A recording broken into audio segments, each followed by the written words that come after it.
C'est parti. Donc, la suite du cours sur la photosynthèse. Ce que j'ai derrière moi, c'est le schéma bilan qu'on peut dresser par rapport à tout ce qu'on a vu depuis le début du chapitre.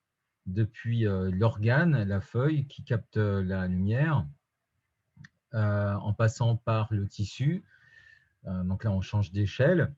Au niveau du tissu constitué de cellules, vous avez des organites spécialisés que sont les chloroplastes. Les chloroplastes qui contiennent des structures particulières qui s'appellent les thylakoïdes et qui baignent dans un liquide qui s'appelle le stroma. Alors, juste à côté de moi, vous avez justement le thylakoïde représenté ici, un thylakoïde représenté en vert, et le stroma, donc c'est le liquide à l'intérieur du chloroplaste. Alors, je vous passe les détails sur tous les transporteurs d'électrons au sein de la membrane du thylakoïde. Mais ce qui est intéressant de comprendre, ce sont les différentes phases. On avait vu les différentes expériences historiques qui permettaient de comprendre comment la réaction de photosynthèse, la réaction de la photosynthèse pouvait s'établir. Elle était beaucoup plus complexe qu'on imaginait. Déjà, elle est divisée en deux phases. Une phase photochimique, c'est-à-dire dépendant de la lumière. Vous vous souvenez, au niveau des thylakoïdes, justement. Donc, c'est ce qu'il y a juste là, à droite.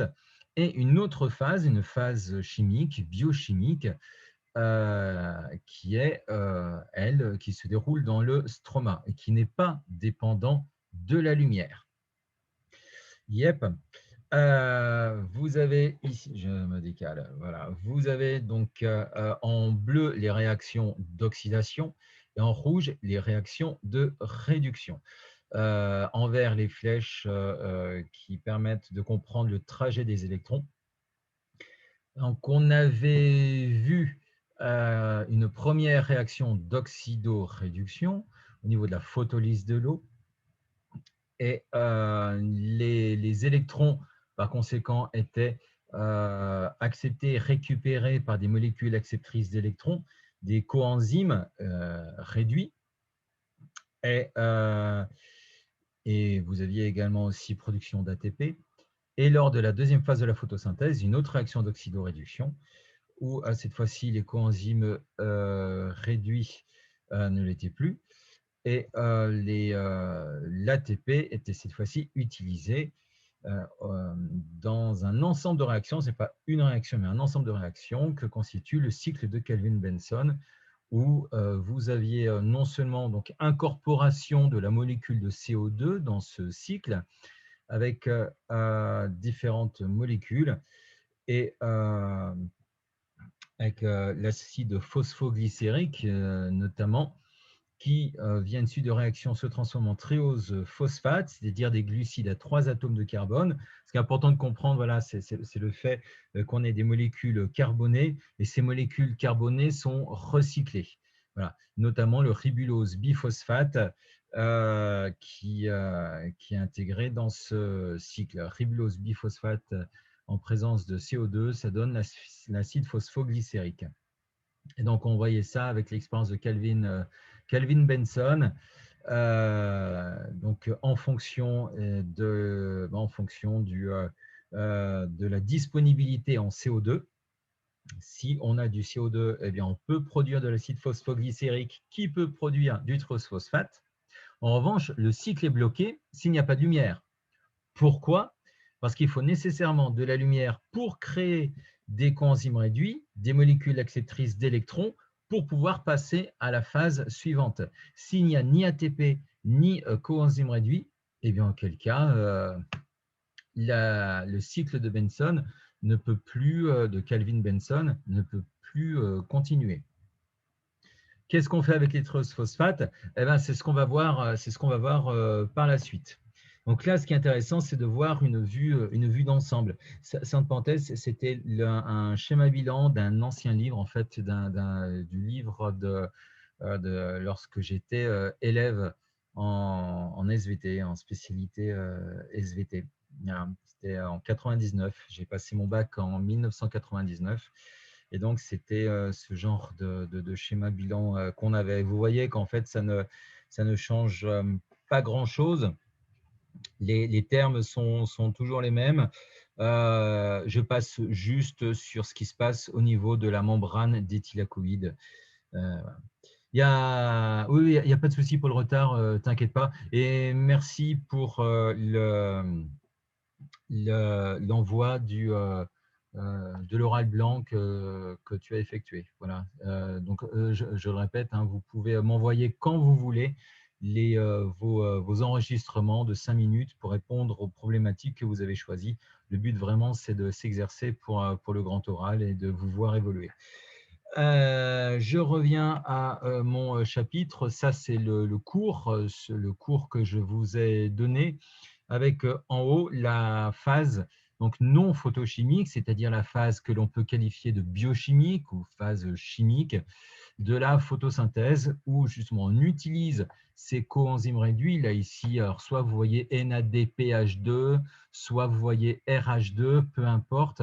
Le but, c'est de comprendre qu'on les utilise, ainsi que l'ATP qui ont été fabriqués lors de la photolyse de l'eau. Voilà. Et ce qui est important de comprendre, c'est que cette phase non photochimique, cette phase biochimique, a lieu dans le stroma des chloroplastes. On avait vu qu'il y avait une différence au niveau à la fois du lieu de la réaction et du temps aussi. Voilà. J'ai rajouté que la Rubisco est une enzyme qui permet d'intégrer, d'où carboxylase, qui permet d'intégrer le carbone du CO2. Et donc, le CO2 est incorporé avec son atome de carbone dans le cycle. Et donc, le ribulose biphosphate ou diphosphate, vous pouvez voir les deux, soit ribulose biphosphate, soit diphosphate, qui va donner deux molécules d'acide phosphoglycérique ou phosphoglycérate. Là encore, pardon, le cours que vous nous présentez depuis hier, c'est celui qu'on a déjà. Oui, tout à fait, je vous ai déjà donné ce cours. Celui que vous avez, celui que je vous projette là actuellement, c'est le cours que je vous ai donné avant le confinement. J'avais anticipé, du coup, vous avez déjà ce cours avec vous. Après, je peux vous le redonner via l'ENT si vous voulez. Donc oui, en biochimie, ce qu'il faut comprendre, très souvent, vous allez voir des petites subtilités, acide phosphoglycérique et phosphoglycérate, acide lactique et lactate, acide pyruvique, pyruvate. En fait, tout dépend si la molécule est ionisée ou pas. Voilà, tout dépend du pH et tout dépend si la molécule est ionisée ou pas. Donc, il ne faut pas que ça vous perturbe. Déjà que vous compreniez que vous ayez au moins ces trois noms de molécules, ça peut être pas mal, ribulose biphosphate, phosphoglycérate ou acide phosphoglycérique, et triose phosphate. Voilà. Et donc, à partir des molécules de triose phosphate, c'est-à-dire des glucoses à 3 atomes de carbone, triose phosphate, c'est pour ça que j'ai marqué C3P, c'est-à-dire que cette molécule possède 3 atomes de carbone et un atome de phosphore. Donc, voilà. Et dans ce cycle, ce que j'ai évoqué tout à l'heure, vous avez forcément une régénération du ribulose biphosphate afin de faire tourner ce cycle, c'est-à-dire qu'à chaque fois, vous avez production de triose phosphate en continu tant que vous avez du CO2 qui est apporté par les stomates. Donc, au niveau des feuilles, au niveau des tissus chlorophylliens, on peut même parler au niveau des tissus chlorophylliens. Du moment que vous avez des chloroplastes, quoi qu'il en soit, vous avez une activité photosynthétique. Et à partir de ces triosephosphates, vous pouvez produire toutes les molécules organiques que vous voulez à partir de la plante. Principalement des molécules de type glucides, mais également des protéides, des lipides et même des acides nucléiques. Voilà. Je parlerai tout à l'heure donc du devenir des produits de la photosynthèse, c'est-à-dire qu'est-ce qu'on fait avec toutes ces molécules, ces glucides, ces lipides, qu'est-ce qu'on fait avec tout ça. Donc j'ai tout expliqué là, ça, là, ici, voilà. Donc le but, c'est de comprendre que la principale molécule créée, c'est un glucide qu'on appelle l'amidon. C'est un sucre de stockage. Nous, humains, on stocke le sucre au niveau des muscles et au niveau du foie sous forme de glycogène, comme vous le savez. Une espèce végétale n'a pas de foie. Comment elle stocke? Elle peut avoir aussi des organes de réserve et elle stocke sous forme d'amidon. Elle peut stocker aussi sous forme de saccharose. En fait, elle stocke sous forme de diverses molécules, peu importe. Le but est de stocker sous forme non soluble le glucide. Et lorsque un tissu en croissance, par exemple au niveau des méristèmes, la cellulose stocke aussi. Alors, je vous parlerai de la cellulose tout à l'heure. La cellulose est un sucre, effectivement un glucide, qui est constituant de la paroi. J'en parlerai tout à l'heure. On ne peut pas vraiment parler de lieu de stockage. C'est plus un composant structurel. Voilà, c'est plus au niveau de la structure de la paroi et on ne va pas spécialement piocher dedans. Donc, toujours est-il que les méristèmes, c'est-à-dire les tissus en division, pardon, au niveau des bourgeons, on avait vu, et au niveau des apex racinaires, vont utiliser principalement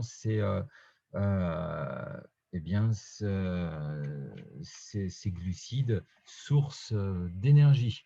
Soit au niveau aussi des boutons floraux. Et vous avez aussi, vous verrez tout à l'heure, des petites subtilités lorsque une plante produit des fruits, par exemple. Vous allez voir. Je n'en dis pas plus. Tout est noté ici, dans votre cours. Ça, c'est un rappel donc, du cycle de Kelvin-Benson. J'espère que c'est bien compris, bien acquis. Alors, encore une fois, ce n'est pas à apprendre par cœur. L'intérêt de cette figure, c'est que vous voyez ici en noir les atomes de carbone, bon, en rouge les atomes d'oxygène et en blanc les atomes d'hydrogène. Et vous avez en violet l'atome de phosphore. Voilà. Donc, comme ça, vous comprenez un petit peu mieux. Et vous voyez les coenzymes réduits qui sont juste ici les accepteurs d'électrons. Et également, vous vous souvenez, l'ATP qui, du coup, ici, hydrolysé en ADP plus phosphate inorganique, qui est juste en bas du cycle. Donc ça, ce sont des petits rappels, vous vous souvenez de ce qu'on avait fait lorsqu'on a évoqué la respiration cellulaire au niveau des mitochondries. Voilà, bon, du coup, le jour, le glucose est polymérisé en amidon et stocké dans le stroma des chloroplastes. Vous vous souvenez, on avait vu lors de la structure générale d'un chloroplaste des grains d'amidon à l'intérieur.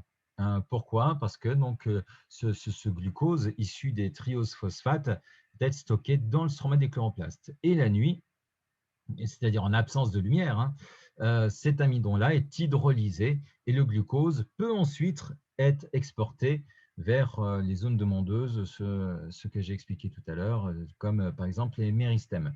Sachant, vous vous souvenez que l'amidon est un polymère du glucose, c'est-à-dire des sous-unités de glucose mis bout à bout, à l'instar d'ailleurs du glycogène, pour nous, animaux que nous sommes. Est-ce que ça va, vous commencer à être familier avec ce genre de schéma qui montre un chloroplaste fonctionnel? Donc ça, ce sont des schémas fonctionnels qui montrent comment l'activité photosynthétique se déroule au sein d'un chloroplaste. Oui, Bon, bah, vous avez compris le plus compliqué alors. Voilà. Et encore une fois, ça, c'est ce qu'il y a de plus… euh, si vous avez compris ça, c'est ce qu'il y a de plus important. Je vous l'ai mis, ce schéma, mais en amélioré dans un document que je vous ai mis sur le NT. Voilà, donc ça, c'est le même schéma, pareil, et on voit bien ce renouvellement de l'ATP, des coenzymes réduits, le cycle de Calvin aussi, donc on comprend bien comment ça se passe au niveau des chloroplastes. Voilà, voilà. Voilà, voilà. Alors, monsieur, comment ça communique avec la sève pour approvisionner la plante? Alors, quelle sève? De quelle sève tu parles? La sève brute ou la sève élaborée? De toute façon, on va voir les deux. La sève brute va apporter donc l'eau au niveau des feuilles. Donc, vous avez dans la feuille des nervures principales, puis des nervures secondaires. Et ces nervures se subdivisent encore pour apporter au niveau des cellules chlorophylliennes l'eau nécessaire à la première étape de la photosynthèse et à la photolyse de l'eau. À l'issue de la deuxième étape de la photosynthèse, vous avez ce sucre qui est exporté, ben là encore, pareil, au niveau de ces nervures. Donc dans les nervures, vous avez ce tissu conducteur qui est constitué à la fois de xylème, qui apporte cette sève brute, et de phloème, qui cette fois-ci va être constitué de sève élaborée, et cette sève élaborée qui est véhiculée dans le phloème, et elle commence ici au niveau du tissu chlorophylien. C'est-à-dire que la sève élaborée, vous avez toujours de l'eau de toute façon dans la plante. Tout organisme vivant est constitué d'eau, comme vous le savez. Et vous avez un enrichissement, voilà, c'est derrière ma tête en fait, un enrichissement en matière organique, notamment en sucre, en glucose. Et lorsque le grain d'amidon est hydrolysé en matière organique, que ce soit voilà, en glucose et en fructose, eh bien, elle va se retrouver assez rapidement dans ces cellules vivantes du phloème.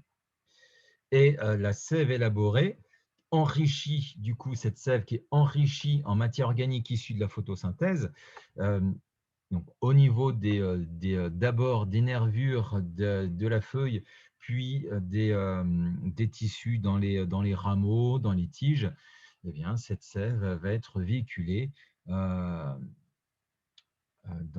ce tissu vivant du phloème. Vous vous souvenez, le phloème, c'est un tissu vivant constitué de cellules vivantes, alors que le xylème, ce sont des cellules mortes. Autrement dit, ben, vous n'avez qu'une paroi végétale, et constituée, on a vu tout à l'heure, de cellulose et de lignine, on verra tout à l'heure. Et l'eau monte par capillarité et également via un moteur puissant, celui de l'évapotranspiration foliaire. Voilà. Est-ce que j'ai répondu à ta question? Ok, bon, ben super. Alors, je passe à la suite. En parenthèse, oui, juste, vous voyez là à ma gauche, exose phosphate. Exose, ça veut dire tout simplement un sucre à 6 atomes de carbone. Triose, c'est une molécule à 3 atomes de carbone, un sucre à 3 atomes de carbone. Dès que vous voyez un nom de molécule qui se termine par ose, généralement c'est un glucide. Exose, bon, après vous connaissez les préfixes et les suffixes d'ailleurs, c'est pour ça que c'est plutôt sympathique de s'y connaître un petit peu en étymologie. Donc exose, vous avez 6 atomes de carbone. Voilà. Tout comme le glucose est un sucre à 6 atomes de carbone, C6H12O6. Et je passe à la suite. Ça, c'est juste pour rappeler que les réactions que vous avez apprises, qui se passent, ces réactions métaboliques qui se passent dans les mitochondries, dans les chloroplastes, ce sont des réactions d'oxydoréduction, tout simplement. Voilà. Je passe là-dessus, je pense que vous avez saisi. Bon, ben, ça, on a vu. Voilà, ça, on a vu tout à l'heure. Voilà, bon, ça c'est bien pour insister hein, sur ce schéma qui est important. Je pense que vous l'avez saisi. Hein. Si un schéma pour bien comprendre dans son intégralité de photosynthèse, à mon sens, c'est celui-là. Voilà.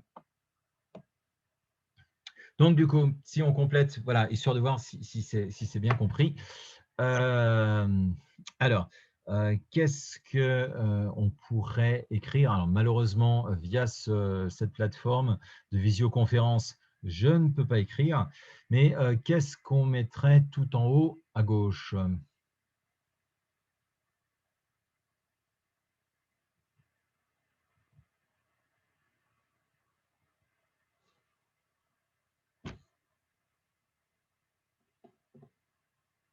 Mhm. Paroi cellulosique. Alors, bah, pas vraiment, parce que ce que vous avez devant vous, ce n'est pas une cellule. Qu'est-ce que c'est? C'est un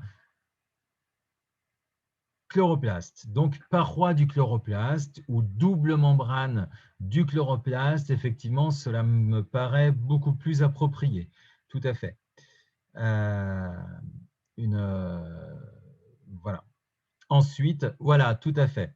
Ensuite, le deuxième trait de légende, manifestement, représente ce qu'il y a à l'intérieur du chloroplaste et il s'agit du stroma. Et le troisième trait de légende, ce sont les thylakoïdes. Et l'amas de thylakoïdes, c'est ce qu'on appelle le granum. Voilà.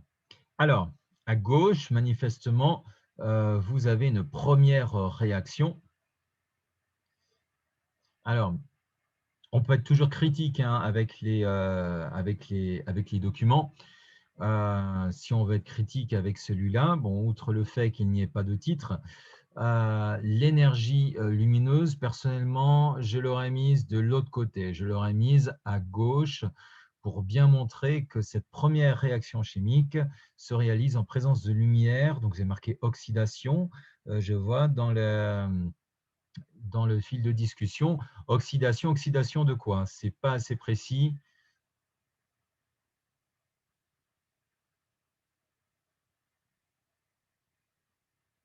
Oxydation de l'eau ou photolyse de l'eau. Voilà, tout à fait. Donc là, effectivement, il faut noter, voilà, tout à fait, exactement. Donc, c'est ce qui constitue la phase photochimique, d'accord? Et à droite, voilà, et à droite, du coup, réduction du CO2, tout à fait. Autant vous avez une oxydation de l'eau à gauche que vous avez une réduction du CO2 à droite. Donc, c'est la phase biochimique ou phase chimique de la photosynthèse qui se réalise cette fois-ci, vous voyez, dans le stroma. Si on regarde bien où va la flèche, il s'agit du stroma, tout à fait. Et donc, c'est la deuxième phase qui est indépendant de l'énergie lumineuse. Tout à fait. Et là, vous voyez que vous avez production de matière organique. Tout à fait. Bon, ben voilà, ben très bien. Vous avez saisi les différentes réactions présentes dans les chloroplastes. Je vous rassure, hein, c'est encore plus complexe que vous l'imaginez. Mais déjà, vous avez compris ça, c'est très bien. Lorsque vous serez en fac de bio, vous verrez, ça sera beaucoup plus complexe.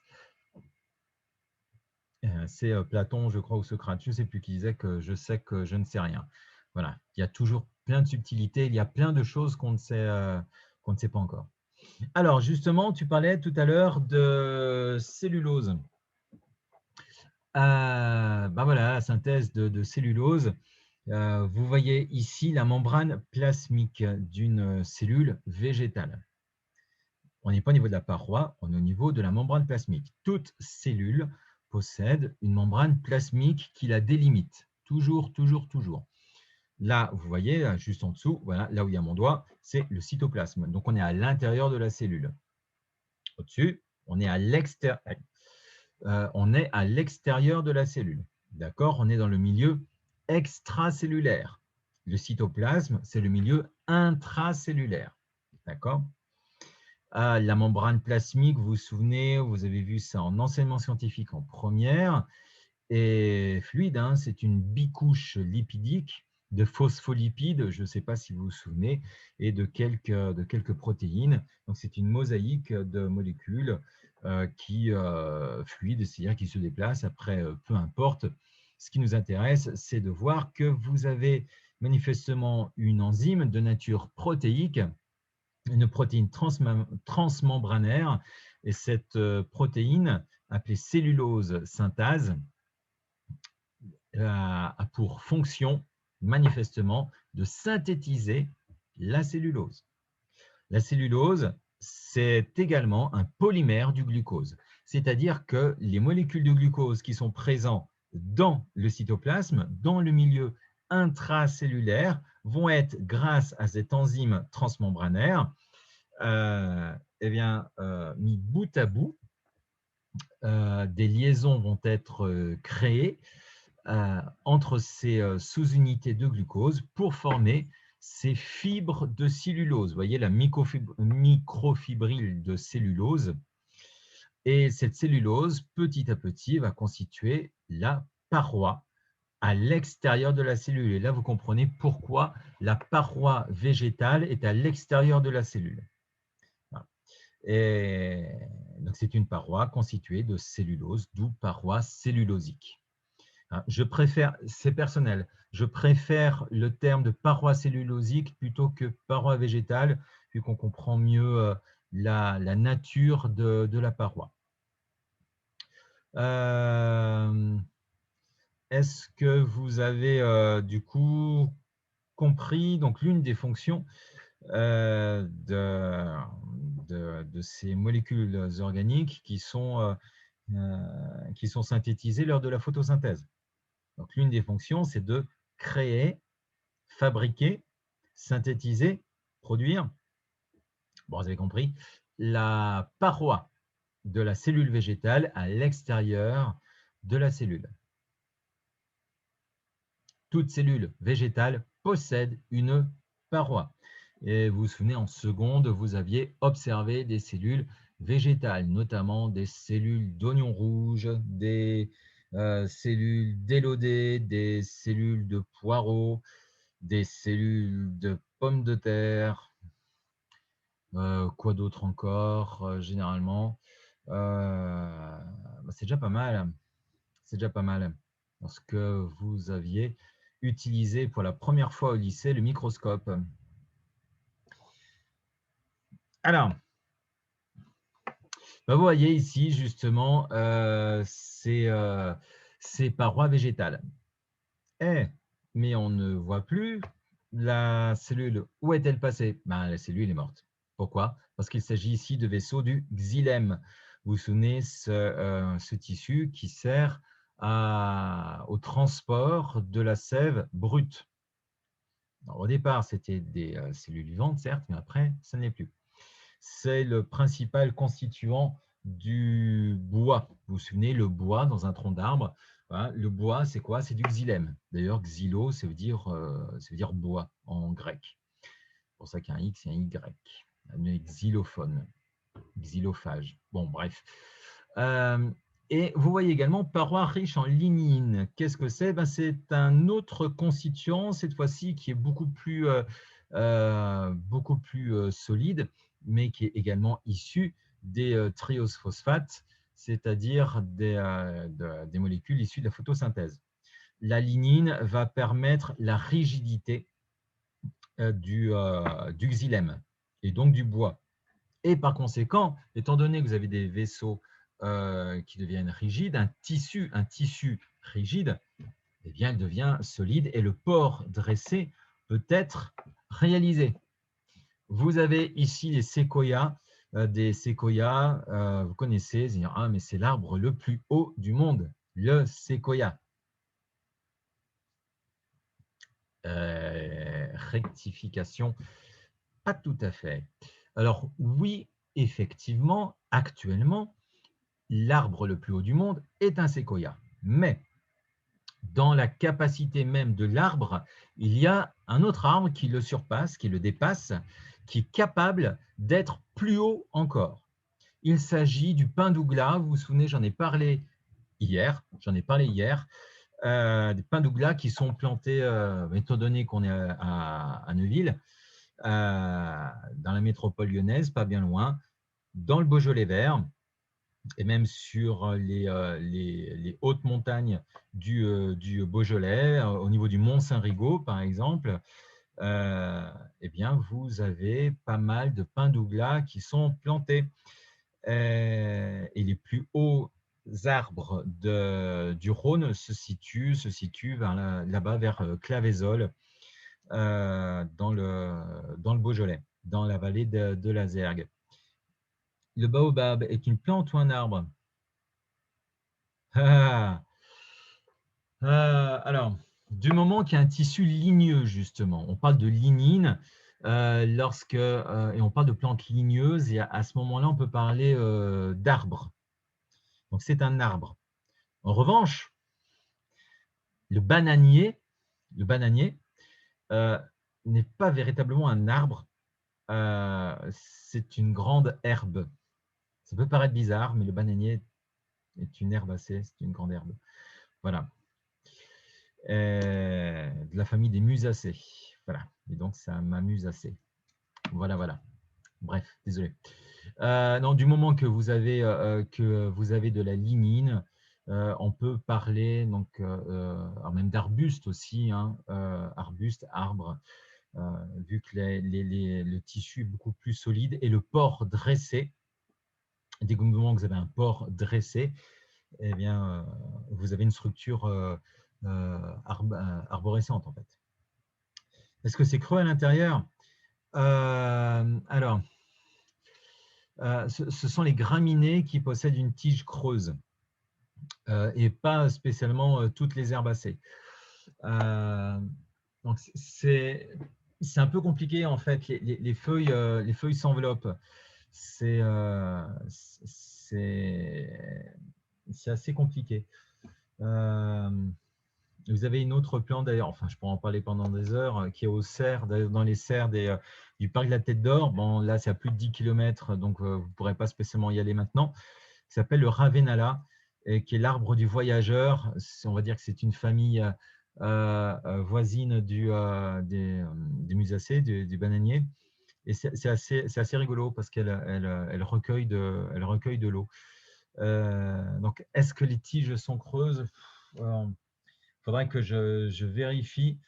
Je pourrais vous dire ça un petit peu plus tard. Et pour moi, ce sont des feuilles plutôt qui sont emboîtées. En tout cas, ce dont je voulais vous parler, c'est donc Pseudotsuga menzenzi, l'arbre le plus haut du monde au niveau de la capacité, sachant qu'ils peuvent aller jusqu'à plus de 110 mètres de haut.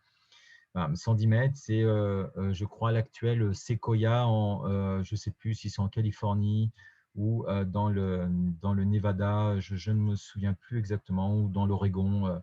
Bref, en tout cas, c'est dans l'ouest des États-Unis. Ah, d'accord. Est-ce que c'est creux? Est-ce qu'à l'intérieur du séquoia, le tronc est creux? D'accord. Euh, Bah, ça dépend. Ça peut, parfois, ça peut. Vous avez déjà vu d'ailleurs parfois, je ne sais pas si c'est le général Sherman, je ne sais pas. Je ne suis jamais allé aux États-Unis, enfin même sur le continent américain, donc je ne saurais dire. On voit un 4x4 qui passe au travers au travers du, au travers du séquoia. Voilà.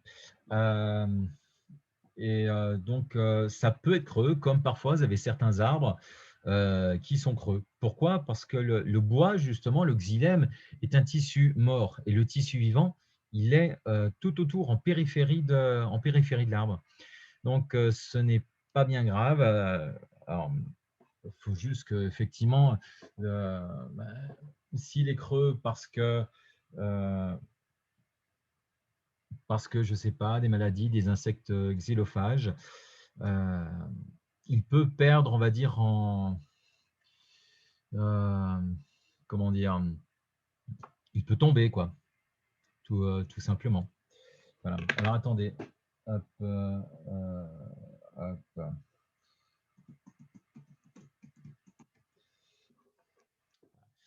Je vais passer à la suite. Donc, voilà, je voulais juste faire Oui. Donc, ce que je disais par rapport au bananier, hein, donc il n'y a absolument pas de structure ligneuse vu que c'est une herbacée, hein, ce dont j'ai parlé tout à l'heure. Donc, ce n'est pas un arbre. Voilà, c'est une grande herbe, tout simplement. Et c'est l'herbe la plus haute du monde, du coup, le bananier. Du coup, c'est la plus grande herbe du monde, le bananier. On va parler des bananes tout à l'heure, justement, avec l'amidon. Voilà. Est-ce que vous avez des questions par rapport à ces grands arbres, justement, même des arbres, hein, tout simplement? Donc ça, ce sont des gymnospermes, c'est-à-dire des espèces de conifères. Ils ne font pas de fleurs. Comme ils ne font pas de fleurs, ils ne sont pas pollinisés par les insectes.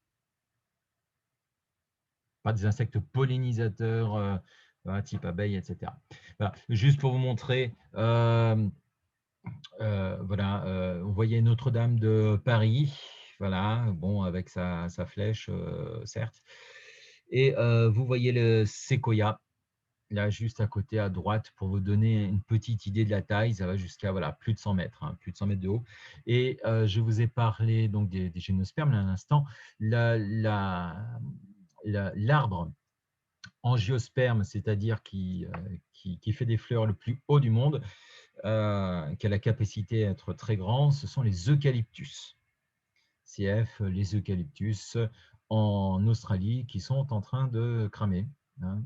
Je vous rassure, hein, vous aurez toujours autant d'incendies, que ce soit en Californie, là vous avez les séquoias, ou en Australie, là vous avez les eucalyptus à cause de l'activité humaine, entre autres, combinée au réchauffement climatique. Voilà. Quand je dis je vous rassure, je vous rappelle que c'est cynique. Ce n'est pas du tout rassurant. Il faut juste être conscient de ce qui se passe. Lorsqu'un arbre dans une culture est touché par un parasite, toute la culture est contaminée. Alors, bonne question. Justement, je parlais de la clavésole, par exemple, enfin même peu importe, la sylviculture. Lorsque vous plantez des arbres, que ce soit voilà, des conifères ou peu importe, ce sont généralement des clones, c'est-à-dire qu'ils ont exactement le même patrimoine génétique. C'est pour ça qu'ils sont assez similaires, qu'ils ont à peu près tous la même taille. N'oubliez pas que le phénotype, c'est-à-dire l'ensemble des caractères observables, dépendent de deux choses. D'une part, de la génétique, et donc du patrimoine génétique, et d'autre part, des conditions environnementales. C'est-à-dire que voilà, la tête que j'ai, ça dépend de la génétique, et puis ça dépend aussi de l'environnement, si je me coupe les cheveux, si je me coiffe, si voilà, je me rase, si je ne sais pas, moi je mets des lentilles colorées, je bronze, etc. Ou j'en sais rien. Bref, bah, c'est la même chose évidemment pour les arbres, tout dépend de l'exposition à la lumière, donc ça ce sont les conditions environnementales, et du patrimoine génétique, et la sensibilité à un insecte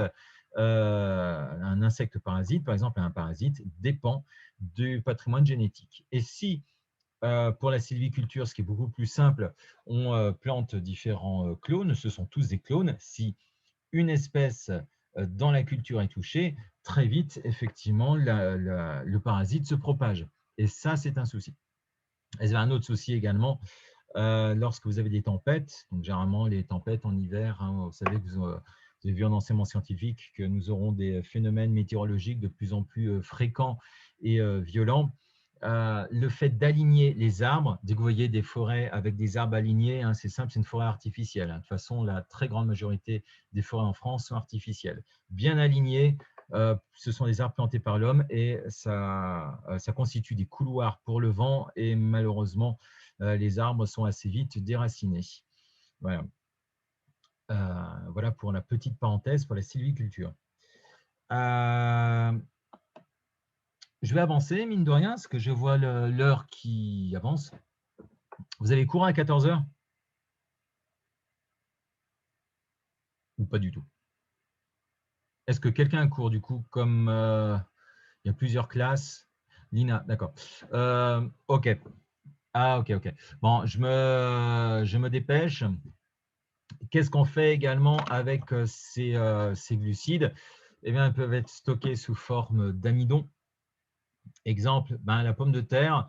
Vous voyez ici à l'intérieur d'une cellule végétale les- des amyloplastes qui stockent l'amidon.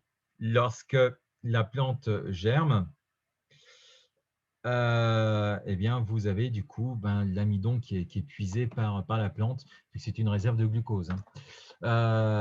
Exemple, la pomme de terre, hein, et frites. Les frites sont des féculents. Les féculents, généralement, sont constitués principalement d'amidon. Voilà. Euh, l'amidon, c'est quoi? C'est un polymère du glucose. L'amidon est insoluble, n'est pas soluble dans l'eau, contrairement au glucose et au fructose. On avait vu la dernière fois la molécule de saccharose, notamment lorsque vous avez bossé pour le grand oral. Pardon, oui. Pardon. Où est-ce que vous trouvez de l'amidon? Alors, il n'y a pas que les pommes de terre. Vous avez également les bananes, justement, qui sont des féculents. La banane n'est pas un légume. La patate, la pomme de terre n'est pas un légume, c'est un féculent, hein, ce n'est pas un légume. Le blé, le riz constituent justement des féculents. Vous avez de l'amidon. Voilà, donc les pâtes, la semoule. Bref, vous avez bossé là-dessus, vous vous souvenez justement la sève brute que constitue le sirop d'érable au printemps, enfin l'eau d'érable, pardon, qui devient sirop d'érable, vous vous souvenez, lorsque vous évaporez l'eau d'érable et que vous concentrez en saccharose. Vous vous souvenez, donc un organe de stockage, les racines, je n'y reviens pas. On avait déjà travaillé justement sur cette capacité de l'érable à sucre à stocker des glucides au niveau des racines, puis les premières sèves brutes qui montent au niveau des bourgeons comportent du saccharose, vu que les tissus chlorophylliens ne sont pas encore encore apparus. Donc, au printemps, mars, avril, on récolte de l'eau. Donc, ce qui est important de comprendre, c'est ce qu'il y a à gauche, là, ici, ce qu'il y a à gauche, c'est-à-dire les organes de réserve qui vont eh bien, stocker ces molécules organiques issues de la photosynthèse. Voilà. Ça, c'était ce qu'on avait vu également, ce qu'on avait vu lorsqu'on a fait le grand oral sur le sirop d'érable. Avec là, j'ai juste rajouté les enzymes qui permettent de fabriquer le sucre, hein, le saccharose, donc à partir de l'amidon. Et là, vous vous souvenez, c'était sur le site quoi dans mon assiette, sur les différents constituants du sucre que vous utilisez, avec le sens critique qu'on avait abordé sur le fructose. Je n'y reviens pas dessus. CF, le cours et les notes que vous avez prises en cours. Voilà. Autre chose qui peuvent être sympas, justement, le sucre est stocké au niveau des fruits. Vous avez deux types de fruits, on l'avait évoqué en cours également, les baies qui sont des fruits à pépins et les drupes qui sont des fruits à noyaux. Le fruit est toujours issu d'une fleur et la graine est toujours issue d'un ovule fécondé. Hein. Toujours. Donc ça, je ne reviens pas dessus. Par contre, de quoi est constitué un fruit? Vous avez une partie charnue. Inutile de retenir les différentes parties du fruit. La peau, c'est ce qu'on appelle l'épicarpe, épice vire au-dessus, mésocarpe, c'est la chair, et l'enveloppe qui recouvre la graine, c'est ce qu'on appelle l'endocarpe. Voilà, peu importe, vous n'avez pas à retenir là-dessus, retenir ça. En revanche, ce qui est important de retenir, c'est que c'est coloré et sucré. Le fruit est coloré et sucré pour attirer les animaux qui vont les consommer. Sauf que la graine est dure et autant les animaux vont consommer le mésocarpe charnu, l'épicarpe, l'enveloppe est colorée pour attirer par exemple un oiseau, l'animal qui va consommer le fruit. Le mésocarpe va servir de nourriture sucrée qui va constituer un aliment riche en glucose et donc en énergie pour l'animal, c'est ce qu'il va rechercher. En revanche, La graine, elle, ne va pas être digérée par les sucs digestifs, elle va être relâchée au niveau des fientes, au niveau des excréments, plus loin, beaucoup plus loin, donc une dissémination des graines parfaite avec, qui plus est, de l'engrais azoté. Si je vous dis cyanidol, 3-glucoside, oh là là, c'est quoi encore ce truc chimique?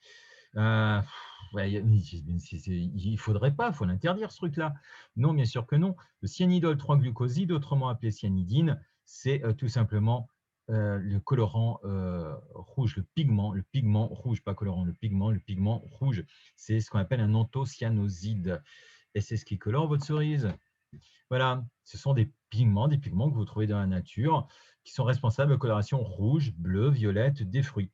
Je rappelle que le pigment bleu, on peut le trouver dans la nature, hein. Les myrtilles sont bleues, vous avez un colorant bleu qui est naturel. Souvent, on entend parler, les colorants bleus, ça n'existe pas dans la nature. Bien sûr que si, vous voyez le chou, vous voyez la mûre, vous voyez la myrtille.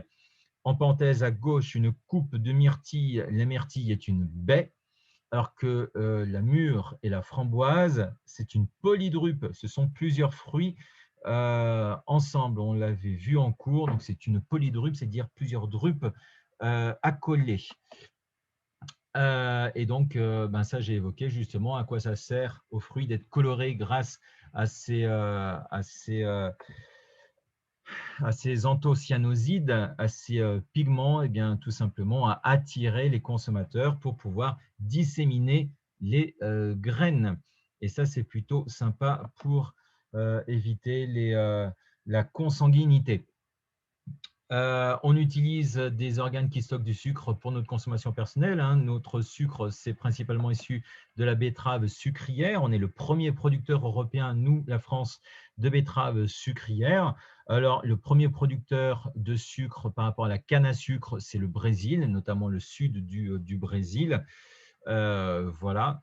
Je n'en dis pas plus, vous verrez plus tard. Voilà. Hop, je passe. Et dernière molécule, promis, je termine bientôt.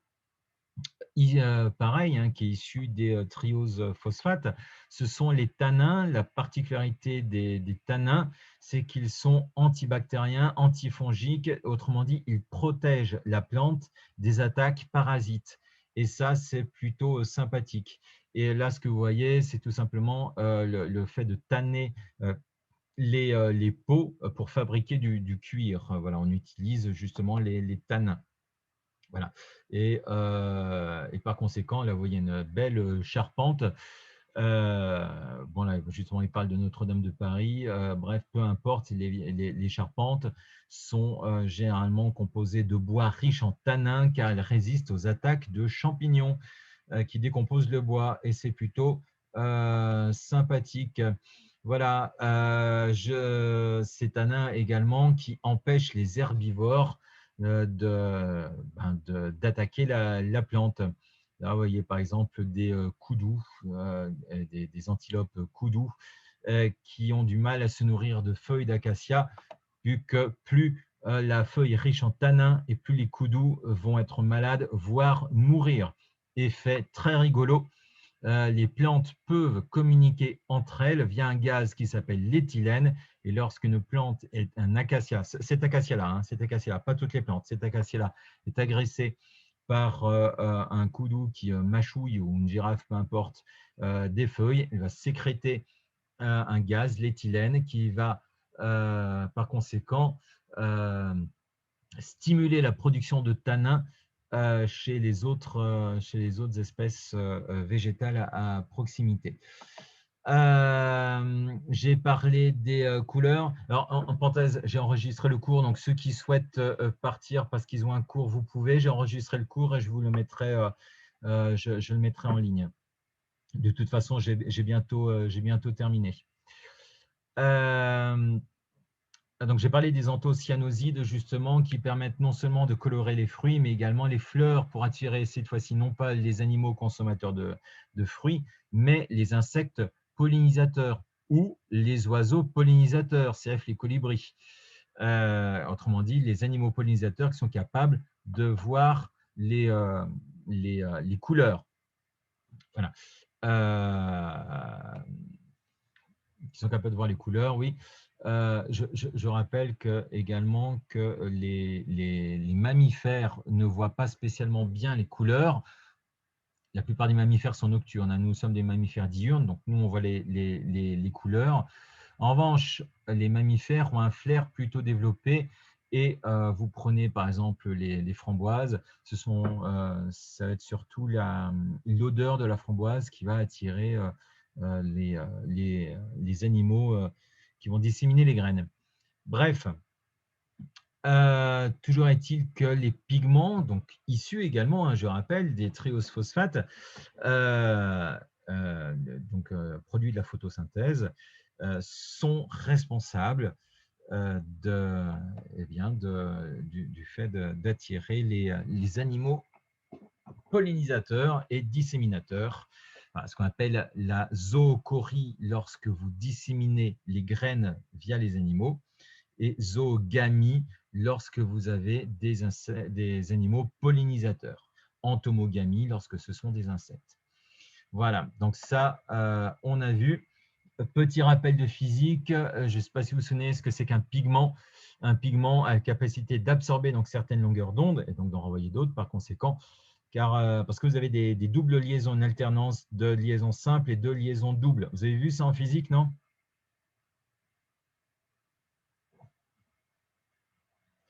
Bon, bah parfait. Donc, vous voyez le lien encore une fois. Voilà. Et quels que soient les pigments, que ce soit la chlorophylle, pardon, les anthocyanes, donc les anthocyanosides, ce que je vous ai montré, les caroténoïdes, les xanthophiles, eh bien, ils ont tous la même propriété. Ou, comme vous avez vu en enseignement scientifique, la rhodopsine, les opsines, ces pigments visuels au niveau de notre rétine, eh bien, ils n'y réchappent pas vu que ce sont des pigments. Voilà. Et ça, c'est le schéma. Ça, c'est l'exercice que Dieu fait, on corrigera à la rentrée. Vous le ferez pour la prochaine fois. Le schéma bilan, je vous rassure, on termine le cours. Le schéma bilan des produits issus de la photosynthèse, que ce soit les anthocyanes ou anthocyanosides, peu importe, les anthocyanes, les pigments, autrement dit, au niveau des fleurs, pour attirer les insectes pollinisateurs. Donc là, vous voyez des interactions mutualistes, voire des interactions de symbiose avec l'insecte pollinisateur exclusif, des interactions antagonistes, c'est-à-dire que la plante va empêcher les insectes ou les insectes, que ce soit après les champignons, peu importe, les parasites, de manger ces fleurs, donc ces organes. Donc les tanins vont permettre de protéger la plante. Le port dressé de la plante, grâce à la lignine et grâce également, hein, à la cellulose, qui va permettre à la cellule de posséder une paroi. Le stockage des matières organiques via différents organes, que ce soit le tubercule qui s'avère être une tige souterraine, que ce soit des bulbes comme l'oignon. L'oignon que vous mangez, hein, est sucré, que ce soit une racine comme la carotte, que ce soit des graines, que ce soit des fruits. Bref, tout est résumé ici dans ce schéma bilan. Si vous avez des questions, vous n'hésitez pas. Avez-vous des questions? N'hésitez pas.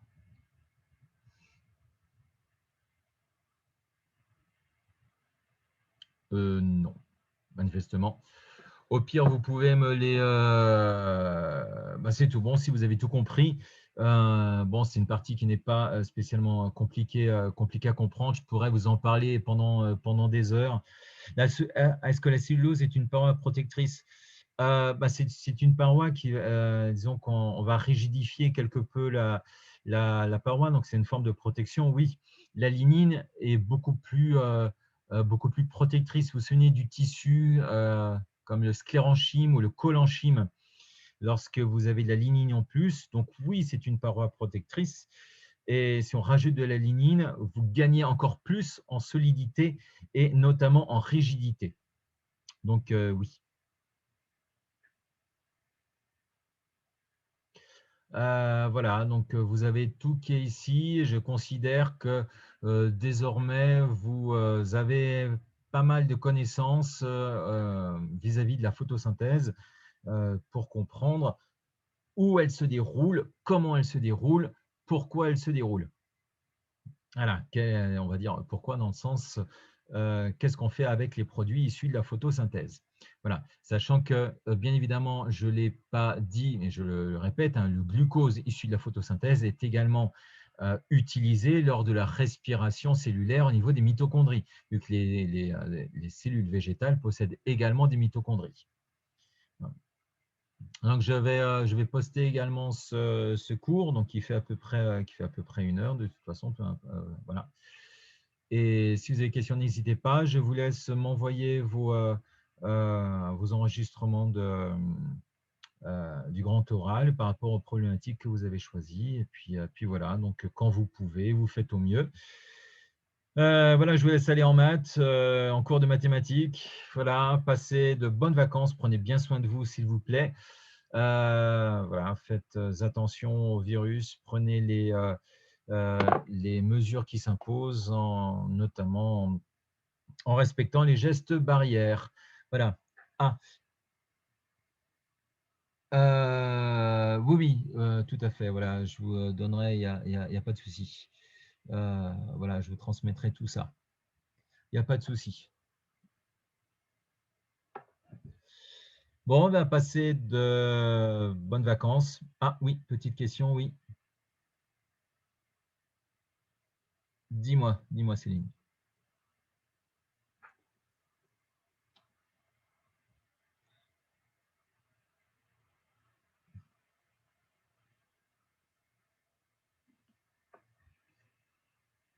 Vas-y. C'est à voir avec le cours? Ah, je te laisse poser peut-être la question après, parce que du coup, là, c'est encore en train d'enregistrer. Donc, c'est-à-dire que si tu allumes ton micro, la question va être enregistrée. Voilà. Et la réponse aussi. Donc, si c'est un rapport avec le cours ou avec le grand oral, il n'y a pas de souci. Après, sinon, je te laisse écrire par mail sur mon adresse académique.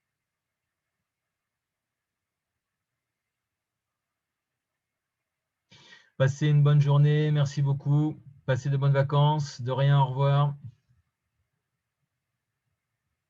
Allez, au revoir. Au revoir, au revoir.